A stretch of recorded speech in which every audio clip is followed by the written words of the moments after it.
Alan Dershowitz, I have recent books by you. This one, Finding Jefferson, touches on a huge subject, the war on terror and justice, war on terror and human rights. What is your view on that? Well, it's interesting to be speaking about the subject in Iceland, having just come from Israel. The two countries couldn't be more similar and more different. Similar in the sense, small countries, high technology, good quality of life. Different in the sense that Iceland's one of the few countries in the world, never had an enemy, everybody loves Iceland, no army, no terrorism, no wars. For Iceland, it's an abstract issue. For Israel, everybody I taught the subject to either was a victim of terrorism or is a soldier in the war against terrorism. They all have the most extreme opinions on every side. In America, I guess I'm somewhat in the middle. We've experienced terrorism, but not on a daily basis. And my preference is always for human rights and civil liberties over security. Is it necessary for us to infringe in any way on civil rights in the war on terror? I don't think we have to infringe civil rights. I think we have to adapt the law to the new realities. For example, in the Second World War, you could tell who a combatant was. Wore a uniform, carried a gun, was part of an army.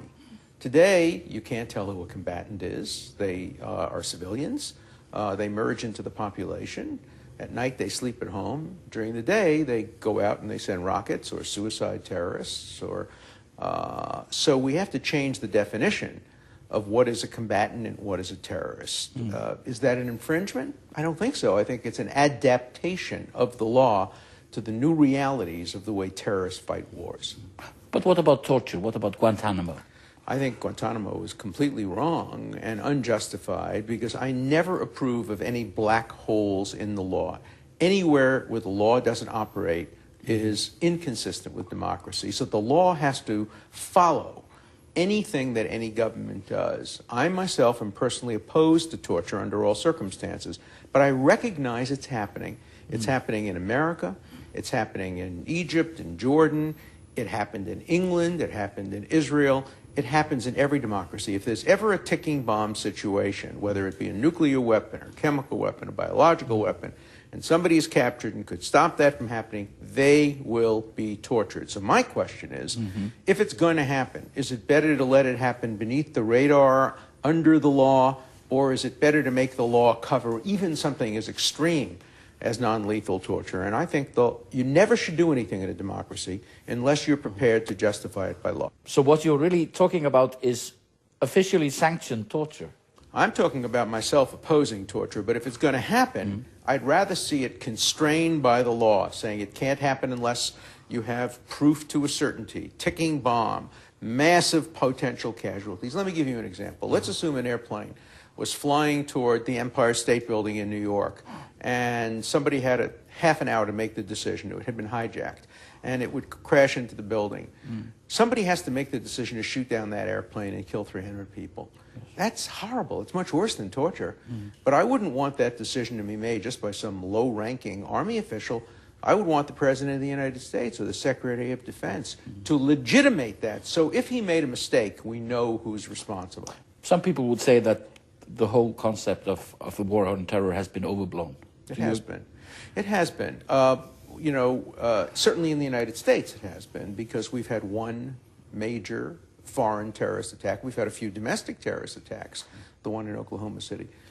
But in a country like Israel, it's not overblown. There, every single day there's a terrorist attack. I was in the small town of Sderot in the south of Israel when a rocket hit right nearby. I was standing next to a woman who lost a 4-year-old son, a child, to a rocket. I was standing next to a teenager whose brother's leg had been blown off and who himself was going to be an invalid for the rest of his life because of terrorist attacks. I was standing next to a man who lost 2 of his children and his wife to a terrorist attack. So there, the war against terrorism is not overblown. It depends on where and when and the circumstances. But what about the plight of Palestinians? Very serious plight, self-inflicted for the most part. The Palestinians could have had a state in 1938, but they rejected the offer of statehood, a large contiguous state with Israel having a tiny state. Could have had a state in 1948 when the UN offered them a state. Instead, they engaged in a genocidal war. Could have had a state in 1967. Could have had a state in 2000, 2001 when Arafat turned down Camp David and Taba. They should have a state today. I'm in favor of it. I've been in favor of ending the occupation, ending the settlements, and having a two-state solution since 1973. You have written quite extensively on that subject, on Israel and Palestine. I have, and it's more difficult now than it was when I wrote about it because of the election of Hamas. We favor democracy, but democracy elected Adolf Hitler. Democracy would elect Islamic extremists in Algeria, and they elected Hamas, and Hamas, by violence, took over the Gaza Strip. So right now, the three-state solution may seem more realistic than the two-state solution. That is, Palestine being recognized in the West Bank, Israel, and then Hamas being an outlawed terrorist state, unless you can negotiate with Hamas. I'm in favor of negotiating with Hamas. I'm in favor of negotiating with everybody, with Iran, with Syria, with Hamas, with North Korea. Negotiation is always should be a first step before any military action is taken. So basically you think that Israel should revert to its 1967 borders? Essentially, there has to be some adjustments, but minimal adjustments, just small adjustments on both sides. That is, Israel is going to take some of the land before 67, but probably should give to the Palestinians some land to make up for it, as long as the borders are secure. The problem is, right now, rockets are coming from Gaza. They don't endanger Israel's security, they just kill people. But if rockets were to come from the West Bank, they would hit Jerusalem, Tel Aviv, and Ben Gurion Airport. No country could accept that. If Greenland were to be firing rockets and hitting Reykjavik every day and killing people, you would not find, suddenly Iceland would want to have an army and have to fight back. What about Iraq? Do you think the United States should stay the course? I think Iraq is one of the great disasters of our country's history. It was the wrong war. I was against it before it started. It hasn't helped anybody. It hasn't helped Israel. It hasn't helped the neighboring states. It hasn't helped the Palestinians. In the end, it hasn't helped the Iraqis. We can't get out now without creating a potential for a civil war. Sometimes it's best to leave a bad situation alone. I think it would have been better to have as our enemy Saddam Hussein. At least he was a secular tyrant who didn't want to die, whereas some of the current Shia leaders seem to want to die or are prepared to die, and the civil war that would occur between the Sunnis, the Shias, and the Kurds is not good for anybody. But these are people we have great trouble understanding, these fanatics. Religious fanatics have been with us since the beginning of history. Iceland may be the only country in the world that adopted Christianity without 1 ounce of blood, 1 drop of blood being shed. Yes. You know, if all countries could be like Iceland, what a wonderful place. But, you know, Christianity and Islam spread to many parts of the world, obviously by violence. When you go to the Middle East, people still talk about the Crusades. Yes. From what I gather, politically, you would be counted as a liberal. Am I not right? I am a liberal. I'm on the left in the United States. Right. What is your stand on the upcoming elections? I'm a strong supporter of Hillary Clinton. She's an old friend of mine. I've known her for many years. The Clintons are personal friends. We spend social time together on Martha's Vineyard in the summer. I think she would make the strongest Democratic candidate. I also like Barack Obama. He was a student at Harvard Law School. I know him. I supported his candidacy for the Senate, and I think someday he will be president of the United States.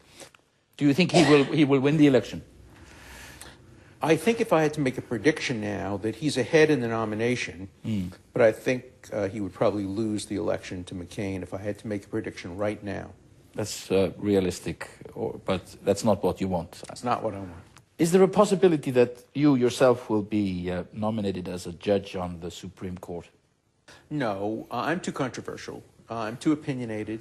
I was offered a chance to become a judge when I was in my middle 30s, and I think of myself as an athlete, hopefully in the prime of my career, and I wouldn't want to be a referee. I wouldn't want to give up my fighting spirit to become a judge, so it's not something I ever aspired to. In a way, you're you're a legal genius. You were Harvard professor in your 20s, and well, what you are most famous for is these cases. You have been defending people. Well, some people would say that you have a rogues gallery. I do. Yeah. Most of my clients are not nice people. Many of them are guilty of horrible crimes. My job is to put forth the best possible defense I can within the rules of ethics and within the rules of the profession. I win a lot of cases, but I lose some. I dread the prospect of losing a case for an innocent client, and that has happened. I don't dread as much winning a case for a guilty client. It's part of our system.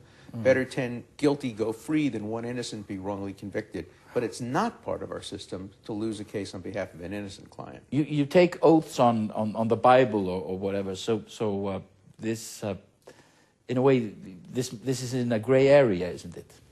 Well, fortunately, under the United States Constitution, criminal defendants don't have to take an oath and don't have to testify.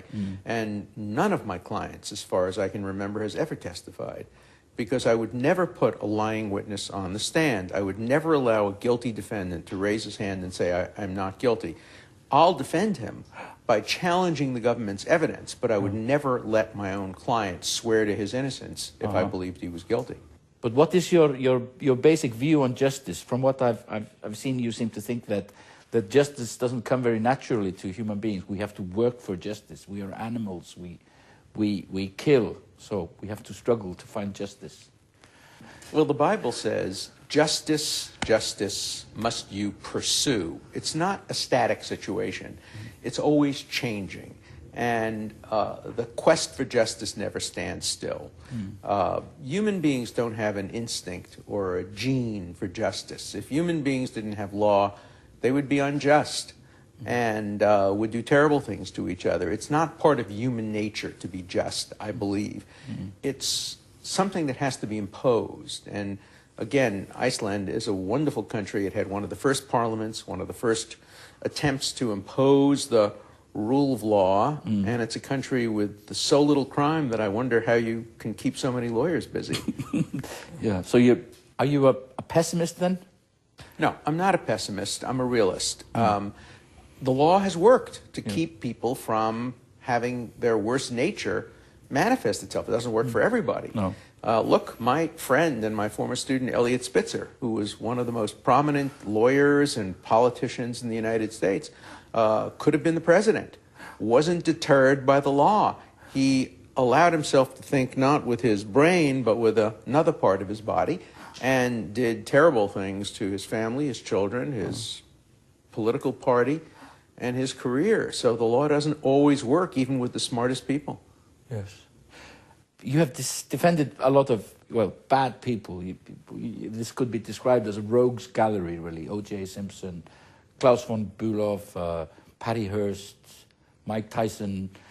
You have even come recently from the criminal court in The Hague. When you look back over your life, are you satisfied with this? Oh yes, very much so. Most of the clients I've represented are poor people for whom I charge no fee and who are obscure and nobody's ever heard of, who have been falsely convicted. I've had 10 murder cases in my life and I've won them all. And I'm very proud of that. I've stopped people from being executed. I'm very much against the death penalty. And I've saved lives. Not many lawyers can say they've saved lives. And I've never had a client who I've gotten off ever do anything again. So I'm proud of the role I've played. I've challenged the government. My mother's not happy because she thinks I defend too many guilty people. Why can't you find only innocent people? That's not my job. Even in the Bible, when Abraham argued with God over the sinners of Sodom, he wasn't arguing about innocent people. He was arguing about guilty people. That's part of the role of the lawyer. One more question. Were you happy with how Richard Dreyfuss portrayed you in the famous film Reversal of Fortune? We actually tried to get Richard Dreyfuss to do it, and he turned us down. We got Ron Silver. It wasn't Richard Dreyfuss. Right. Yeah. No, it was Ron Silver. Ron You're right. Silver. Yeah. I think he did a good job. I think he overdid me a little bit. And the one thing that really upset me is I'm a much better basketball player than Ron Silver. And he had me dribbling around like a basketball player who didn't know where the basket was. But in general, he did a good job. My son produced that movie. And so, of course, I was going to be presented in a somewhat positive light. Okay, Alan Dershowitz, thank you for being on this program. So thank you very much. Thank you.